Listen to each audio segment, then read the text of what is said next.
Previous year question serious 2025 ஒரு exam நடந்திருக்கும். என்ன அப்படின்னு பார்த்தீங்கன்னா குரூப் 4 தான். சரி, இந்த 2025 இந்த ஒரு கொஸ்டின் பேப்பர் சீரிஸ் பார்த்துட்டோம்னா நமக்கு வந்து தமிழ் வந்து ஓரளவுக்கு எல்லாமே நம்ம வந்து பார்த்து முடிச்சிட்டோம். பார்க்காதவங்க பிளேலிஸ்ட்டில் வீடியோ இருக்கும், செக் பண்ணி பார்த்துக்கணும். சரி, 2025 கேட்கப்பட்ட குரூப் 4 எக்ஸாமோட கேள்வி தான் இன்றைக்கி 50 கேள்வி ரிவிஷன் வந்து பார்க்க போகிறோம். பார்க்கலாமா? ஃபஸ்ட்டு கேள்வி பாருங்கள். பிழையான தொடரை கண்டுபிடிக்க சொல்லியிருக்காங்க. சரிங்களா? பிழையான தொடர் கண்டுபிடிக்கலாமா? பாருங்கள், பிழையான தொடர் என்ன அப்படின்னா காலையில் அப்படின்னு சொல்லியிருக்காங்க. காலையிலுக்கு எந்த ஒரு லை வரும்னா இந்த லா தான் வந்து நம்ம யூஸ் பண்ணுவோம். பூத்த மல்லிகை மனம் வீசியதுன்னு கொடுத்துருக்காங்க. மனம் அப்படின்னா எதை குறிக்கும்? இன்னொரு மிஸ்டேக் என்னென்னா மனம் அப்படின்னா உள்ளத்தை வந்து குறிக்கும். எந்த மனம் வந்துருந்தா இங்கே வந்து ரைட் அப்படின்னா 3 சுழி நா வந்துச்சுன்னா தான் இங்கே வந்து கரெக்ட். அதே மாதிரி இங்கே வந்து இந்த லா வந்து வந்துருக்கும். ஸோ பிழையான தொடர் என்ன? ஆப்ஷன் சி வந்து நம்ம பிழையான தொடராக சொல்லலாம். மற்றதெல்லாம் கரெக்டாக இருக்கும். காலை, ஆமாம், காளையை பூட்டி என்ன பண்ணுறாங்க? வயலில் வந்து முன்னெல்லாம் உழவு ஓட்டுவாங்க. அடுத்தது மலை மீது ஏறி கல்வெட்டுகளை, மலை மேலே ஏறினா என்ன பண்ண முடியும்? கல்வெட்டுகளை கண்டுபிடிக்க முடியும். நெற்பயிர்கள் மழை நீரில் மூழ்கினா, ஆமாம், மழை அதிகமாக பெஞ்சாதான் நெற்பயிர் என்ன ஆகும்? மழை நீரில் வந்து மூழ்கணும். இது எல்லாமே ஸ்பெல்லிங் மிஸ்டேக் இல்லாமல் கரெக்டாக இருக்குது. ஓகேவா? அடுத்தது வினை முற்றுகளோட வகைகளோடு பொருத்த சொல்லியிருக்காங்க. அழிந்தது தீமை அப்படின்னா எதில் வரும் அப்படின்னா குணப்பெயரில் வந்து வரும். சரி, இதில் குணம் அப்படின்னா எப்படி சொல்கிறோம் அப்படின்னா இந்த தீமை இருக்கு இல்லையா? தீமைன்றது அதாவது கெட்டது பண்ண நினைக்கிறாங்க. ஸோ அது என்ன குறிக்கும்? குணத்தை வந்து குறிக்கும். அதனால் ஃபஸ்ட் வந்து நம்ம குணப்பெயர்னு கண்டுபிடிச்சாச்சு. அடுத்தது அற்றது பிறப்பு. அற்றது பிறப்பு எது நமக்கு எதில் வரும் அப்படின்னு பார்த்தீங்கன்னா தொழிற்பெயரில் வந்து வரும். பிறக்கிறது, அதாவது பிறக்கிறது என்ன அப்படின்னா ஒரு தொழிலை வந்து குறிக்கும். ஸோ அற்றது பிறப்பு அப்படின்னா தொழிற்பெயரில் வந்து வரும். நல்லது கை. கைன்றது என்னது? சினை. அதாவது ஒரு உறுப்பு குறிச்சிச்சுன்னா அதுக்கு நம்ம என்ன சொல்லுவோம்? சினை பெயர் அப்படின்னு சொல்லி சொல்லுவோம். அடுத்தது குளிர்ந்தது நிலம் அப்படின்னு பார்த்தீங்கன்னா நிலம்ன்றது என்னது? இதில் இடம். ஸோ அதனால் என்னது? இங்கே இடப்பெயரை வந்து குறிக்குது. Answer option B 3412. செற்றம் என்ற சொல்லின் எதிர்ச்சொல்லை கண்டுபிடிக்க சொல்லியிருக்காங்க. செற்றம் அப்படின்னா நமக்கு என்னன்னு தெரியும். செற்றம்னா என்னன்னு சொல்லி நம்ம படிச்சிருப்போம். சினம் இல்லைனா பகைன்னு சொல்லி படிச்சிருப்போம். சரி, இதுக்கு நம்ம ஆப்போசிட்டாக சொல்லணும். சரி, கேண்மைனா என்ன அப்படின்னா நட்பு. நட்பை தான் நம்ம வந்து கேண்மைன்னு சொல்லி சொல்லுவோம். சரி, பகைக்கு ஆப்போசிட்டாக நம்ம என்ன சொல்லுவோம் அப்படின்னா நட்பு பாராட்டுறது நம்ம சொல்லுவோமா? ஸோ கேண்மை வந்து வரும். பாடும் பாடல் என்ற சொற்கள் எந்த பெயரச்ச வகை? அவங்களே கொடுத்துட்டாங்க. இது வந்து பெயரச்சம். ஆனால் இது வந்து இறந்த காலத்தில் வருமா, நிகழ்காலத்தில் வருமா, எதிர்காலத்தில் வருமா அப்படின்னு சொல்லி கேட்டிருக்காங்க. ஏன்னா பாடும் பாடல் இனிமேட்டு தான் அவங்க வந்து என்ன பண்ண போகிறாங்க? பாடலை பாட போகிறாங்க. ஸோ அப்போ என்ன வரும்? எதிர்காலத்தில் வந்து வரும். எதிர்கால பெயரச்சம். நட என்னும் வேர் சொல்லின் வழி உயர்திணை வினையால் நனையும் பெயரை கண்டுபிடிக்க சொல்லியிருக்காங்க. ஓகேவா? இப்போ நடந்தவன் தான் என்ன அப்படின்னு பார்த்தீங்கன்னா உயர்திணையில் இப்போ வந்து நடந்தவன் அப்படின்னா என்னது? ஃபஸ்ட்டு உயர்திணை அக்ரியான்னு கண்டுபிடிக்கணும். அப்போ இது என்ன வருது? உயர்திணையில் வருது. உயர்திணையில் நம்ம எது வரும்? ஆண்பாலில் வந்து வரும். ஏன்னா நடந்தவன் என்ன குறிக்குது? ஆண்பாலை வந்து குறிக்குது. ஸோ இது வந்து உயர்திணையில் வந்திருக்கு. அதனால தான் அவங்க என்ன கேட்குறாங்கன்னா உயர்திணையில் வர வினையால் நனையும் பெயரை கண்டுபிடிக்க சொல்லியிருக்காங்க. அதுவே நம்ம ஆப்ஷன்லாம் பார்க்கலாமா? நடந்தது அப்படின்னு பார்த்தீங்கன்னா அக்ரிநிலை வந்து நம்ம நடந்ததெல்லாம் என்ன சொல்லுவோம்? அக்ரிநிலை தான் வந்து சொல்லுவோம். அக்ரிநிலை எதை குறிக்கும்? ஒன்றன் பால் வினைமுற்றை வந்து குறிக்கும். ஒன்றன் பாலில் வந்து வரும். அதுவே நடப்பது அப்படின்னு பார்த்தீங்கன்னா இது அக்ரிணை தொழிற்பெயரில் வந்து வரும். அக்ரிணை தொழிற்பெயரில் வந்து வரும். அதுவே அடுத்தது நடப்பவை அப்படின்னாலும் அக்ரிணை பலவின் பாலில் வந்து வரும். அக்ரிணை பலவின் பால். அவங்க என்ன கேட்குறாங்க? உயர்த்தினியில் வர வினையால் நினை பேர் தான் கண்டுபிடிக்க சொல்லியிருக்காங்க. அப்போ நடந்தவன் தான் என்னது? உயர்த்தினியில் வர வினையால் நினை பேர். நடந்தது, நடப்பது, நடப்பவை இது எல்லாமே எதில் வருது? அக்ரிணியில் வந்து வர்றது. சரிங்களா? அடுத்தது வை என்னும் வேர்ச்சொல்லின் ஏவல் வினைமுற்று. வை அப்படின்னா நம்ம என்ன சொல்லுவோம்? வைத்தால் தான் வந்து சொல்லுவோம். ஏன்னா வினைமுற்று ஒரு பொருள் முற்று பெற்று முடிஞ்சதுன்னா நம்ம என்ன சொல்லுவோம்? வினைமுற்றுன்னு சொல்லி சொல்லுவோம். சரி, வைத்த ஆ சவுண்ட் வந்துச்சுன்னா பெயரெச்சம். வைத்து ஊ சவுண்ட் வந்துச்சுன்னா வினையெச்சம். வைத்தது, வைத்தது எதில் வரும்? ஒன்றன் பால் வினைமுற்றுல வந்து வரும் வைத்தது. சரிங்களா? அடுத்தது கூற்று ஒன்றை சுட்டி காட்ட வரும் எழுத்துக்கள் சுட்டெழுத்துக்கள். ஆமாம், சுட்டெழுத்துக்கள் எதுக்கு பயன்படுத்துகிறோம்? ஒன்றை சுட்டி காட்டுறதுக்கு தான் சுட்டெழுத்துக்கள் பயன்படுத்துகிறோம். காரணம் ஏ யா ஆ ஓ ஏ என்பன சுட்டெழுத்துக்களாக வந்து பிறவற்றை சுட்டுகிறதுன்னு காட்டியிருக்காங்க. இது தப்பு. சுட்டெழுத்துக்கள் என்னன்னு படித்தோம்? ஆ இ உ தான் என்னது? சுட்டெழுத்துக்கள். இதுதான் வந்து நம்ம சுட்டி காட்ட வந்து பயன்படுத்துவோம். இங்கே வந்து காரணம் வந்து தப்பாக கொடுத்துருக்காங்க. அப்போ ஆன்சர் என்ன வரும்? கூற்று சரி, காரணம் தவறு. அடுத்தது கூற்று காரணம் தான் கொடுத்துருக்காங்க பாருங்க. அப்பக்கம் இப்பக்கம் முப்பக்கம். ஆமாம், சுட்டி தான் சொல்லுவோம். அடுத்தது இடப்பொருளை சுட்டுவதற்கு ஆ இ உ வந்துள்ளது. இதுவுமே கரெக்டு தான். என்ன? அப்போ கூற்றும் சரி, காரணமும் சரி. பொருந்தாத இணையை கண்டுபிடிக்க சொல்லியிருக்காங்க. குறிலுக்கு நெடில் போட்டிருக்காங்க. தாக்கு நா, ரைட்டு. தாக்கடுத்து என்ன வரும்? நா, அதுக்கு இனமான எழுத்து போட்டிருக்காங்க. ராக்கடுத்து என்ன வரும்? நா, அதுக்கு இனமான எழுத்து போட்டிருக்காங்க. அப்போ பொருந்தாத இணைனா ஐக்கு இன எழுத்து என்ன வரும்னு நம்ம படிச்சிருப்போம்? இன எழுத்துக்கள்ல ஈ தான் படிச்சிருப்போம். ஆனால் என்ன கொடுத்துருக்காங்க. ஸோ பொருந்தாத இணை ஆப்ஷன் சி. குறில் நெடில் சொற்களுக்கு சரியான பொருள். 2 சுழி நான் வந்துச்சுன்னா என்ன பாருங்க. சாரி, காக்கும் தான் குறில் நெடில் பார்க்குறாங்க. காக்கு பார்க்குறாங்க. இந்த கணம் அப்படின்னா கூட்டம், இந்த காணம் அப்படின்னா பொண்ணை வந்து குறிக்கும். இப்போ 2025 குரூப் 4 பார்த்தீங்கன்னா ரொம்பவே டஃபஸ்ட்டாக தான் இருக்குது. ஒரு 50 கேள்வி தான் நம்மளால் வந்து படித்தாலே ஆன்சர் பண்ண முடியும். அந்தளவுக்கு வந்து டஃப்பாக இருக்குது. ரொம்பவே வந்து நம்ம மண்டையை கசக்கி வந்து ஆன்சர் பண்ணுற மாதிரி இருக்குது. அடுத்தது பாருங்க, சரியான விடை குறிப்பை தேர்ந்தெடுக்க சொல்லியிருக்காங்க. கூற்று தந்த பலகை என்பதன் பொருள் கொடுத்த பலகை சொல்லியிருக்காங்க. கூற்று வந்து தப்பு. தந்த பலகை அப்படின்னா என்னன்னா, தந்தத்தால் செய்யப்பட்ட பலகை தான் என்ன சொல்லுவோம், நம்ம தந்த பலகை அப்படின்னு சொல்லுவோம். சரிங்களா? ஸோ இது தப்புன்னு கண்டுபிடிச்சாச்சு. அடுத்தது காரணம் என்ன சொல்லியிருக்காங்க, 2 சொற்களுக்கு இடையில் இப்பென்ற ஒற்றெழுத்து மிகுந்து வந்துள்ளதால் கொடுத்த பலகை என்னும் பொருளை தருகிறது. தப்பு. இங்க இப்பு வரல அப்படின்னா இதோட பொருள் வந்து கொடுத்த பலகை தான். இங்க இப்பு வந்திருக்கிறதுனால இது வந்து தப்பு. சரிங்களா? ஸோ அப்போ கூற்றும் தப்பு, காரணமும் தப்பு. இங்க இப்பு வரலன்னா அப்ப தந்த பலகைன்றது கொடுத்த பலகையில் வரும். அங்க இப்பு வந்திருக்கிறதுனால அது வந்து நம்ம என்ன சொல்லலாம், தப்பு தான். அப்ப கூற்றும் தவறு, காரணமும் தவறு. பின் வருவனற்றுள் சந்தி பிழையற்ற தொடர். நம்ம என்ன படிச்சிருப்போம், அங்கு, இங்கு, வல்லின மிகுமிடங்கள் மிகா இடங்கள் படிச்சிருந்தா தெரியும். எங்கு, இங்கெல்லாம் என்ன, இதுக்கு பின்னாடி நம்ம என்ன படிச்சிருப்போம், வல்லினம் மிகும். வல்லினம் என்ன, க ச த ப. ஓகேவா? அப்போ இங்கே என்ன வந்திருக்கு, இக்கு. க ச த ப மிகுது இருக்கா, அங்கு கேட்டேன். மற்றபடிலாம் பாருங்கள், இங்கே வந்து அந்த இது வந்து வல்லினம் வந்து மிகுல. ஸோ கரெக்டான ஆன்சர் என்னது, ஆப்ஷன் ஏ. அகர வரிசை சீர் செய்து எழுத சொல்லியிருக்காங்க. ஃபஸ்ட்டு உயிரெழுத்துக்கள் பார்ப்போமா, உயிரெழுத்துக்கள். அடுத்தது மெய்யெழுத்துக்கள் வரிசை. அடுத்தது பாருங்க, கா வரிசை. அதுக்கப்புறமேட்டு சா வரிசையில் சே வரிசை எழுதியிருக்காங்க. அதுக்கப்புறம் தா வரிசையில் தா வந்து எழுதியிருக்காங்க. அதுக்கப்புறம் மா வரிசையில் நமக்கு மூ எழுதியிருக்காங்க. அதுக்கப்புறம் வா வரிசை வருகைன்னு எழுதியிருக்காங்க. சரிங்களா? இது நம்ம ஈஸியாக போட்டலாம். பிழை திருத்த எழுத சொல்லியிருக்காங்க.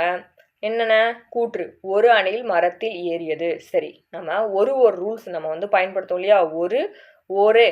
ஒரு வந்து நம்ம எதுக்கு பயன்படுத்தும், உயிர்மை எழுத்துக்களுக்கு நம்ம ஒரு பயன்படுத்தும், உயிரெழுத்துக்களுக்கு நம்ம ஓர் பயன்படுத்தும். இங்கே ஆன்றது என்னது, உயிரெழுத்து வந்தால் நம்ம இந்த இடத்துல என்ன பயன்படுத்துவோம், ஓர் தானே பயன்படுத்துவோம். இங்கே என்ன ஒரு பயன்படுத்திருக்காங்க. ஸோ கூற்று தப்பு. பார்த்தீங்களா? அடுத்தது பாருங்க, உயிரெழுத்துக்களில் தொடங்கும் சொற்களுக்கு முன்னார் ஓர் பயன்படுத்த வேண்டும். கரெக்டு தான், இது கரெக்டாக இங்கே அப்ளை பண்ண. அப்போ கூற்று தப்பு. அப்போ கூற்று தப்பு, காரணம் சரி. ஆன்சர் பாருங்க, பியில் இருக்குது. கூற்று தவறு, காரணம் சரி. ஊர் பெயர்களோட மருவு சொற்கள் தான் கேட்க சொல்லியிருக்காங்க. தேவக்கோட்டை, இதோட மருவு என்னன்னா தேவோட்டைன்னு வரும். கோவன்புத்தூரை நம்ம என்ன கோவன் சொல்லுவோம். பூந்தமல்லியை பூனமல்லி, சோழநாட சேநாடுனுவோம். இது ஈஸியாக போட்டலாம், ஊர் பெயர்களோட மருவு.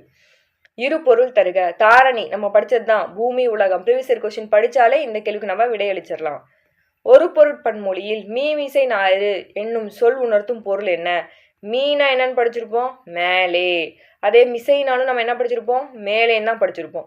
ஞாயிறுனா என்ன படிச்சிருப்போம், கதிரவன் சொல்லி படிச்சிருப்போம். சரிங்களா? அப்போ கதிரவன் எங்கே இருக்கும், மேலே வந்து இருக்கும். மேலே உயர்ந்த இடத்துல வந்து இருக்கு இல்லையா, அதை வந்து நம்ம சொல்லுவோம். ஸோ அப்போ என்னது, மேல் பகுதியை வந்து குறிக்கிறதா என்னது, மீமிசை ஞாயிறு. ஓகேவா? அடுத்தது பொருந்தாத சொல்ல கண்டுபிடிக்க சொல்லியிருக்காங்க. முரல், வகுளி, வாழை, இது மூணும் வந்து ஒன்று. வியாழன்றது எதில் வரும் அப்படின்னா பாம்பை குறிக்கிறதா என்ன அப்படின்னு பார்த்தீங்கன்னா வியாழம். ஸோ பொருந்தது என்ன, ஆப்ஷன் டி. அடுத்தது நன்னூல் குறிப்பிடும் ஓரெழுத்து ஓர் மொழி 42 நம்ம படிச்சிருக்கோம். கழகத்தமிழ் அதிகாரி 1944, பாவடந்தர் தமிழ் சொல்லகராதி 1925, வெற்றி தமிழ் அதிகாரி 1992 ஆகிய 3 அகராதிகளையும் கொண்டு தொகுக்கப்பட்ட ஓரெழுத்து ஓர் மொழிகள் எத்தனை அப்படின்னா 70. இதில் டஃபஸ்ட் கொஸ்டின் நம்ம படிச்சிருக்கவே மாட்டோம், பார்த்துக்கோங்க. அடுத்தது உறவோர் ஆயினும் உறவோர் ஆக மடவமாக மடந்தை நாமே. இவ்வரியில் உள்ள எதிர்ச்சொல்ல எடுத்து சொல்லியிருக்காங்க. உறவோர்னா நம்ம என்ன படிச்சிருப்போம், உறவோர் உங்களுக்கு தெரியுமா, உறவோர் நம்ம என்ன படிச்சிருப்போம், என்னன்னா உறவோர் அப்படின்னு பார்த்தீங்கன்னா வலிமை இல்லைன்னா அறிவை வந்து குறிக்கிறது. சரி, இதுக்கு நம்ம என்ன பண்ணணும் அப்படின்னா ஆப்போசிட்டாக வந்து எழுதுவோம். அப்போ அறியாமையை வந்து சொல்லுவோம். அப்போ மடவம்னா என்னது, அறியாமை. ஸோ உறவருக்கு ஆப்போசிட் என்னது, மடவம் தான் வந்து வரும். Option D. ஒருவல் அல்லது நூல் கூறும் கூற்ற விளக்கும் இடத்து பயன்படுத்த வேண்டிய நிறுத்தற் குறிகள் அப்படின்னு பார்த்தீங்கன்னா முக்கார் புள்ளியை வந்து பயன்படுத்தும். என்னது, டெஃபினேஷன் எல்லாமே படித்து வச்சுக்கணும். கார் புள்ளிக்கு என்ன வரும், அரை புள்ளிக்கு என்ன வரும், முக்கார் புள்ளிக்கு என்ன வரும், முற்றுப்புள்ளிக்கு என்ன வரும். ஓகேவா? ஒருவர் அல்லது நூல் கூறும் கூற்றை விளக்கும் இடத்து பயன்படுத்த வேண்டிய நிறுத்தற் குறியனா முக்கார் புள்ளி. நம்ம அரைப்புள்ளி எங்கே பயன்படுத்துவோம் அப்படின்னு நான் சொல்லிட்டு அரைப்புள்ளி எங்கே பயன்படுத்துவோம் அப்படின்னு பார்த்தீங்கன்னா ஒரு எழுவாய் கொண்ட பல வாக்கியங்கள் வந்து தொடரும் போது அவற்றுக்கிடையே அல்லது ஏனெனில் போன்ற இணைப்பு சொற்களுக்கு முன்னாடி நம்ம என்ன பயன்படுத்துவோம், இந்த அரைப்புள்ளி வந்து பயன்படுத்துவோம். அதுவே காற்புள்ளி எங்கே பயன்படுத்துவோம் அப்படின்னு பார்த்தீங்கன்னா பொருட்களை தனித்தனியாக வந்து பிரித்து காட்டும் போது சொற்றொடரில் சிறிது இடைவெளி தேவைப்படும் போதும் நம்ம என்ன பண்ணுவோம், இந்த காற்புள்ளி வந்து பயன்படுத்துவோம். முற்றுப்புள்ளி ஒரு சென்டென்ஸ் முடியுது அப்படின்னா முடிவு பெறுதுன்னா அங்கே நம்ம என்ன பண்ணுவோம், முற்றுப்புள்ளி வந்து பயன்படுத்துவோம். பொறுத்துக, சாந்து அப்படின்னு பார்த்தீங்கன்னா அரை, குருவி பாருங்க இதெல்லாமே டிஃப்ரெண்ட்டாக இருக்குது. குருவினா ஒப்பு, சுனை அப்படின்னு பார்த்தீங்கன்னா குடை, அருவினா என்னது இழிதல். இந்த பொறுத்துக்கு எல்லாமே டஃபஸ்ட்டாக இருக்கு, கண்டே பிடிக்கும் போது இதெல்லாம் நம்ம படிச்சிருக்கவே மாட்டோம். ஸோ அவ்வளோ டஃபஸ்ட் பொறுத்துக்குன்னு வச்சுக்கோங்களேன். அடுத்தது ஒளி மரபு தான். புல்னா நம்ம என்னன்னு படிச்சிருப்போம், பறவைன்னு படிச்சிருப்போம். அதே எங்கள் ஒளி மரபில் வந்து கேட்குறாங்க புல் என்ன பண்ணும் அப்படின்னு பார்த்தீங்கன்னா சிமிழ்க்கும். சரிங்களா, கொஷின் வந்து ஒளி மரபே வந்து நமக்கு டஃப் ஆக்கிட்டாங்க. ஈஸியானா நம்மளால் இப்போ போட முடியாது போல். பிழையற்ற நிகழ்கால தொடரை கண்டுபிடிக்க சொல்லியிருக்காங்க. நிகழ்கால தொடர் என்ன, பூமி சுழல்கிறது. ஆமாம், நிகழ்காலத்தில் பூமி என்ன பண்ணும், சுழந்துட்டு இருக்கும். அதே நேற்று வருவான்றது இது வந்து இறந்த காலத்தில் வரும், ஸோ தப்பு. நாளைனா எதிர்காலத்தில் வந்து வரும், இதுவும் தப்பு. கவின்மொழி வருவாள் அப்படின்னு பார்த்தீங்கன்னா இப்போ இதுவும் எதிர்காலத்தில் தான் வந்து வரும். அவங்க என்ன கேட்குறாங்க, நிகழ்கால தொடர் என்னன்னு தான் கேட்குறாங்க. அப்போ என்னது, ஆப்ஷன் டி தான் நமக்கு நிகழ்கால தொடர். ஓகேவா, இது இறந்த காலத்தில் வரும், இது எதிர்காலத்தில் வரும், இது எதிர்காலத்தில் வரும். கூற்று காரணம். கூற்று, யானைகள் விரைந்து ஓடியது. ஏன்னா இது வந்து தப்பு. யானைகள்ன்றது எனது பன்மை, பன்மையில் வந்து அங்கே என்ன முடியணும், பன்மையில் தான் வந்து முடியணும். ஸோ ஓடியதுன்னு வரக்கூடாது, ஓடினன் தான் வரணும். ஓடின வந்தால் மட்டும்தான் இங்கே வந்து கரெக்டு. அடுத்தது பாருங்க, காரணம். யானைகள் என்ற பலவின் பால் பெயருக்கு அது என்று ஒன்றன் பால் விகிதி இடம்பெற வேண்டும். தப்பு. பலவின் பாலுக்கு என்ன வரணும், பலவின் பாலில் தான் அந்த விகிதி வந்து இடம்பெறணும். சரிங்களா, ஒன்றன் பால் வந்து வரக்கூடாது. அப்போ இதுவுமே தப்பு. காரணமும் தப்பு, கூற்றும் தப்பு. ஆப்ஷன் டி தான் வந்து வரும். பிறவினை தொடரை கண்டுபிடிக்க சொல்லியிருக்காங்க. பிறவினை தொடர் நமக்கு தெரிஞ்சதான். எழுவாய் தானே ஒரு செயலை செய்யாமல் மற்றவங்களை கொண்டு செய்ய வச்சதுன்னா அதுதான் நம்ம பிறவினை தொடர்னு படிச்சிருப்போம். அரசன் மாலை அணிவித்தான், விபி இந்த விகுதிகளோட சேர்ந்து வரும் பிறவினை. ரிப்பீட்டடாக நம்ம படிக்கிறதான். பிறவினைலாம் நம்ம என்ன பண்ணக்கூடாது, ஒரு மார்க் வந்து விடவே கூடாது. எவ்வகை வினை என்பதை கண்டுபிடிக்க சொல்லியிருக்காங்க. இரண்டாம் வேற்றுமையில் இருப்பது முதல் வேற்றுமையாகும். இப்போ நான் ஒரு எக்ஸாம்பிள் சொல்கிறேன். இப்போ இரண்டாம் வேற்றுமைனா என்னது, ஐ. சரி, செய்வினைக்கு நம்மளுக்கு ரூல்ஸ் என்ன படிச்சிருப்போம், செய்வினைக்கு நம்ம ரூல்ஸ் என்ன படிச்சிருப்போம், ஐயின்ற வேற்றுமை உறுப்பு எதில் வரும், செய்யப்படும் பொருளில் வந்து வந்துச்சுன்னா அதை நம்ம என்ன சொல்லுவோம் அப்படின்னா செய்வினை வந்து வரும். சரி, இப்போ செய்வினை இருக்குல்லையா, செய்வினைக்கு நான் சொல்கிறேன். திருவள்ளுவர் திருக்குறளை இயற்றினார். திருக்குறளை இயற்றினார்னு இப்படி ஒரு சென்டென்ஸ் இருக்குது. இப்போ அவங்க சொல்கிறதுக்கு ஏற்ற மாதிரி நம்ம இங்கே வச்சு பார்க்கணும். இப்போ இரண்டாம் வேற்றுமையில் இருப்பது முதல் வேற்றுமையாகவும், அது என்னது, செய்வினை. ஓகேவா, செய்வினை என்ன, திருவள்ளுவர் திருக்குறளை, இதில் செய்யப்படும் பொருளா, செய்யப்படும் பொருள் என்ன வந்திருக்கு, திருக்குறளைன்னு சொல்லிட்டு ஐ என்ற வேற்றுமை உருவம் வந்திருக்கு. அப்போ இது என்னது, செய்வினைன்னு சொல்லி கண்டுபிடிச்சாச்சு. சரி, ஓகே. இப்போ என்ன பண்ணோம் அப்படின்னா முதல் வேற்றுமை ஆக்கணும் அப்படின்னு சொல்லியிருக்காங்க. அப்போ முதல் வேற்றுமை ஆக்கணும்னா இந்த திருக்குறள் நம்ம எப்படி இருக்கலாம், திருக்குறள் கூட்டல் ஐ. ஓகேவா, இப்போ இந்த ஐயை வந்து நம்ம எடுத்துட்டோம்னா இது வந்து என்னவாயிரும், சாதாரண எழுவாயாக வந்து வந்துடும். இப்போ என்ன, சாதாரண எழுவாயாக வந்துடும். அப்போ நம்ம என்ன பண்ணியாச்சு, முதல் வேற்றுமையாக வந்து மாற்றியாச்சு. அப்போ இந்த முதல் வேற்றுமையிலேருந்து என்ன பண்ண சொல்கிறாங்க, மூன்றாம் வேற்றுமையாக வந்து மாறும்போது சரி, இப்போ வேற்றுமை உறுப்புகள் என்ன படிச்சுப்போம், ஐ, ஆள், கூ, இன்னது, கண்ணுன்னு படிச்சுப்போம். இதில் ஆள் என்ற வேற்றுமை உறுப்பு எதுக்கு வரும், செயபாட்டு வினைக்கு நம்ம என்ன படிச்சிருப்போம், ஆள் என்ற வேற்றுமை உறுப்பு வந்து படிச்சிருப்போம் செயபாட்டு வினைக்கு. ஸோ அவங்க என்ன சொல்கிறாங்க, நம்ம என்னென்னு பார்த்தோம், திருக்குறள்னு பார்த்தோமா, அந்த ஐ வந்து நீங்கி என்ன பண்ணோம், முதல் வேற்றுமையாக வந்து மாற்றணும். அதுதான் என்னது, திருக்குறள். ஓகே, இந்த முதல் வேற்றுமையிலேருந்து மூன்றாம் வேற்றுமையாக வந்து மாறும்போது திருக்குறளால், ஓகேவா, என்ன வரும், திருக்குறளால்னு வரும். திருக்குறளால், ஓகேவா, எப்படி வரும், ஆள் என்று வேற்றுமை உறுப்பு வந்து வரும். மாறும்போது எப்படி நிகழும், இது செயபாட்டு வினையாக வந்து மாறும். இதுதான் வந்து அவங்க என்ன பண்ணியிருக்காங்க, ரொம்ப வந்து நம்மளை கன்ஃபியூஸ் பண்ணியிருக்காங்க. சரிங்களா, ரொம்ப மண்டையை கசக்கினா தான் இதெல்லாம் நம்ம வந்து போட முடியும். ஒரு கொஸ்டினுக்கு, இந்த கொஸ்டினுக்கே நமக்கு எவ்வளோ நேரம் ஆகும். வரலாற்றியலில் ஒயிட் ஹால் என்னும் சொல்லியிருக்கு இணை கண்டுபிடிக்க சொல்லியிருக்காங்க. இந்த ஒயிட் ஹால் அப்படின்னு பார்த்தீங்கன்னா லண்டனில் யூஸ் பண்ணக்கூடிய ஒரு சாலையோட பேர் தான் என்னென்னா இந்த ஒயிட் ஹால் அப்படின்னு பார்த்தீங்கன்னா அங்கே அது பக்கத்தில் பார்த்தீங்கன்னா அந்த ஒயிட் ஹால் பக்கத்தில் பிரிட்டானிய அரசு அலுவலகம்லாம் அங்கே தான் வந்து அமைச்சிருப்பாங்க. சரிங்களா, அடுத்தது இணையான தமிழ் சொற்கள். டார்க் ஃபைபர்னா இருட்டு இலை, டீமான் அப்படின்னு பார்த்தீங்கன்னா பின்னணி நிரல். டார்கஸ்ட் அப்படின்னு பார்த்தீங்கன்னா மிகு இருள்மை. அதுக்கப்புறம் டென்சிட்டி நம்ம என்ன சொல்லுவோம், அடர்த்தி அப்படின்னுவோம். பாருங்க இன்னொரு டைம் சொல்கிறேன். டார்க் ஃபைபர் இதெல்லாமே கொஞ்சம் கஷ்டம். டார்க் ஃபைபர்னா இருட்டு இலை. டீமன் அப்படின்னு பார்த்தீங்கன்னா பின்னணி நிரல். டார்கஸ்ட் அப்படின்னு பார்த்தீங்கன்னா மிகு இருள்மை. அடுத்து டென்சிட்டி அடர்த்தி. இது ஒன்று வேணால் கண்டுபிடிக்கலாம். டென்சிட்டினா அடர்த்தி. ஆப்ஷன் 2 இங்கேயும் வந்து 2 வருது. அதுக்கப்புறம் இதெல்லாம் கொஞ்சம் மண்டே கசக்கி தான் வந்து நம்ம போட முடியும். 4 ஆப்ஷனில் ஒன்று தான் நமக்கு வந்து தெரியும் இந்த டென்சிட்டின்றது. இந்த மாதிரி கலைச்சொற்கள்லாம் நம்ம அதிகமாக நியூஸ் பேப்பர் படிக்கும் போது தான் என்ன பண்ண முடியும்னா இந்த மாதிரி கலைச்சொற்கள்லாம் நம்ம ஆன்சர் பண்ண முடியும். அடுத்தது புவியியல். அட்வான்ஸ் என்னும் சொல்லிற்கு இணையான கலைச்சொல் தான் கடற்கரை இயக்கம் தான் என்னன்னா அட்வான்ஸ். பாருங்க எப்படி சொல்கிறாங்கன்ட்டு. அட்வான்ஸுக்கு கலைச்சொல்கள் என்னன்னு சொல்லி நம்மளை கேட்குறாங்க. இதெல்லாம் நம்மளால் நினச்சே பார்க்க முடியல. அட்வான்ஸுக்கு கடற்கரை இயக்கம்னு சொல்லி கலைச்சொல் வந்து இருக்குது அப்படின்னு சொல்லிட்டு. அடுத்தது பாருங்க, ஃபெல்ஸ்பார் கனிமொகை அப்படின்னு பார்த்தீங்கன்னா இது ஃபெல்டுஸ்பேரை வந்து சொல்லுவாங்க. இங்கிலீஷில் வந்து ஃபெல்டுஸ்பேர். அதுக்கப்புறம் பெருநில அதிர்விற்கு பிறகான சிறு அதிர்வுகளை நம்ம என்ன சொல்லுவோம் அப்படின்னா ஆஃப்டர் ஷாக்ஸ்ன்னு நம்ம சொல்லுவோம். அடுத்தது வியாழன் துணைக்கோள் அப்படின்னு பார்த்தீங்கன்னா Jupiter moons.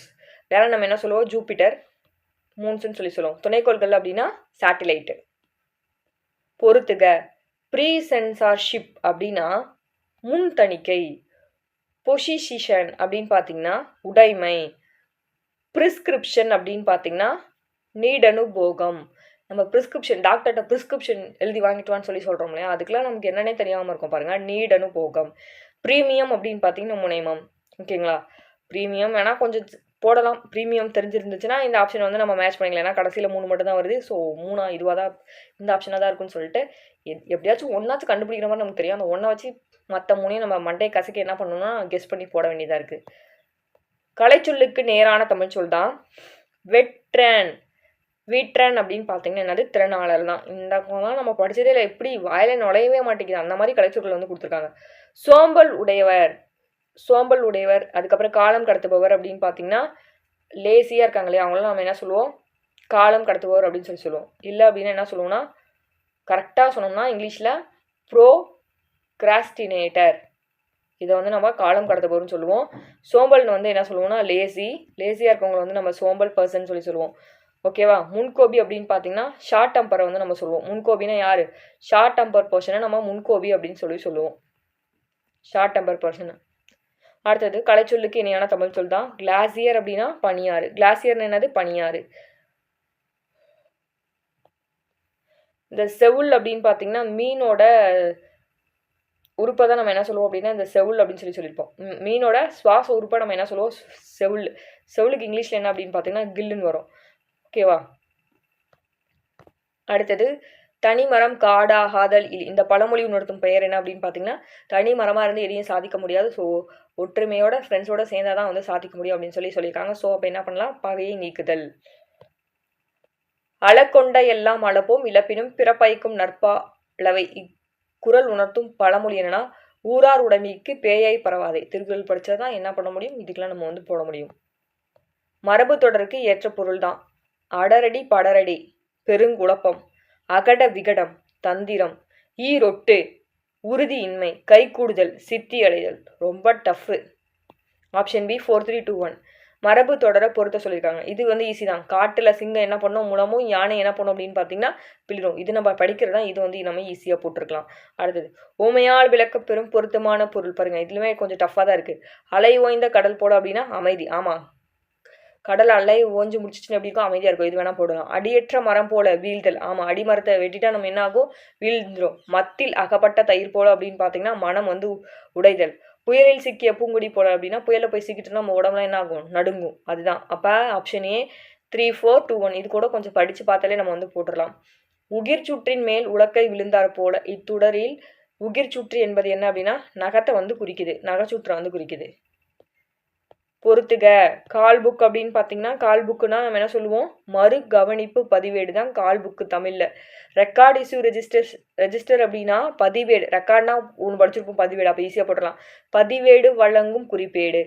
Paper sweet register அப்படின்னு பார்த்தீங்கன்னா வரியர் வழக்கு பதிவேடு. ஃபேர் காஃபி ரெஜிஸ்டர் அப்படின்னா செம்மைப்படி பதிவேடு. அட்லீஸ்ட் நமக்கு இந்த கால் புக்குன்னா கூட இந்த ரெக்கார்டு தெரிஞ்சிருந்தா கூட ஈஸியாக வந்து போட்டிருக்கலாம். ஏன்னா ரெக்கார்டு இருந்தால் ஒன்று இங்கே தான் இருக்குது. ஸோ இதுவாக தான் இருக்குன்னு சொல்லி நம்ம வந்து போட்டிருக்கலாம். அடுத்தது ஓர்டரிங் என்னும் ஆங்கில சொல்லுக்கு தமிழ் சொல் என்னன்னா போற்றுதல். அதே முன்னேறுதல் இங்கிலீஷில் வந்து நம்ம என்ன சொல்லுவோம், ப்ராக்ரஸிங். முன்னேறுதல் என்ன சொல்லுவோம், ப்ராக்ரஸிங். ஒப்புக்கொண்டுதல். ஒப்புக்கொண்டுதல் அப்படின்னு பார்த்தீங்கன்னா அதாவது சரண்டர் ஆகிறது நம்ம சொல்லுவோம், சரண்டரிங் சொல்லி சொல்லுவோம், சரண்டரிங். அதுக்கப்புறம் துணை நிற்றல் அப்படின்னு பார்த்தீங்கன்னா சப்போர்ட்டு. நான் உனக்கு வந்து சப்போர்ட்டாக இருக்கேன் நீ போ அப்படின்னு நம்ம சொல்லுவோம் இல்லையா, இது சப்போர்ட்டு, இது சரண்டரிங்.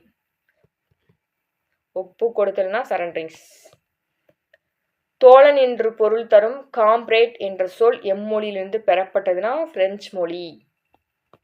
சரியான இணைதான். தாரா பாரதி ஆசிய ஜோதின்னு கொடுத்துருக்காங்க. ஆசிய ஜோதி யாரு? ஆசிய ஜோதி கவிமணி தேசிய விநாயகம் பிள்ளை. சரிங்களா, கவிமணி தேசிய விநாயகம் பிள்ளை தான் ஆசிய ஜோதி. இது வீரகாவிய முடியரசுன்னு கொடுத்துருக்காங்க, தப்பு. சாரி, இதுல சரியான இணை 2 மட்டும்தான். வீரகாவிய முடியரசன் அவர்கள் தான். இதய ஒளி யாருது அப்படின்னு பார்த்தீங்கன்னா டிகேசி தான். என்னது இதய ஒளி. அடுத்தது விரல் நுனி வெளிச்சங்கள் யாருது அப்படின்னு பார்த்தீங்கன்னா தாரா பாரதி விரல் நுனி வெளிச்சங்கள். சரிங்களா. ஸோ ரசிகமணின்னு கொடுத்துருவாங்க, தப்பு. கவிமணின்னு கொடுத்துருவாங்க, தப்பு. தாராபாரதி தப்பு. ஆசிய ஜோதி கவிமணி தேசிய விநாயகம் பிள்ளை. இதே ஒளி டிகேசி இது. விரல் நுனி வெளிச்சங்கள் தாராபாரதி இது. சரிங்களா. அப்போ கரெக்டாக நினை தான் கேட்குறாங்க. முடியரசன் வீரகாவியம் ரைட்டு. அப்போ ஆப்ஷன் 2 மட்டும் தான் சரி. அப்போ ஆப்ஷன் ஏல வந்து வரும். பூட்கை என்ற சொல்லின் பொருள் குறிக்கோள். இது நம்ம தெரிஞ்சுதான் போட்டிருக்கலாம். அடுத்தது உலக தமிழ் சங்கத்தை நிறுவி தலைவராக இருந்தவர் தேவநாய பவனார். கடைச்சங்க காலத்தில் தமிழகத்தில் எழுதப்பட்ட எழுத்துக்கள், கண் எழுத்துக்கள் ஸ்கூல் புக்கில் படிக்கிற 6th நம்ம வந்து படிச்சிருப்போம். ஸோ அது ஈஸியாக கேட்டாங்க. 7ஆவதில் இடம்பெறாத மருந்து பொருட்கள் அப்படின்னு பார்த்தீங்கன்னா இந்த 3 மட்டும்தான். கண்டங்கத்திரை, சுக்கு, திப்பிலி, சிறுநாவற்பூ. இதில் எது வரும் அப்படின்னு பார்த்தீங்கன்னா 7ஆவதில் வந்து வரும். இந்த கண்டங்கத்திரை அப்படின்னு பார்த்தீங்கன்னா எதில் வரும்னா சிறுபஞ்ச மூலத்தில் வந்து வருது. ஸோ நம்ம பொருந்தாத நம்ம என்ன சொல்லலாம் அப்படின்னு பார்த்தீங்கன்னா ஆப்ஷன் 3 வந்து சொல்லலாம். ஆப்ஷன் சி வந்து வரும். பாடல் நடி இடம்பெற்றுள்ள நூலின் பெயரை தெரிவு செய்க. தூற்றின் கண் தூவிய வித்து அப்படின்னு பார்த்தீங்கன்னா இந்த வரி எதில் வந்திருக்கு அப்படின்னா திருகடுகம். இது செயல் படித்தாதான் இந்த வரியை நம்ம போட முடியும். கூற்று காரணம். அழிவில்லாத சிறந்த செல்வம் கல்விதான். கூற்று ரைட்டு.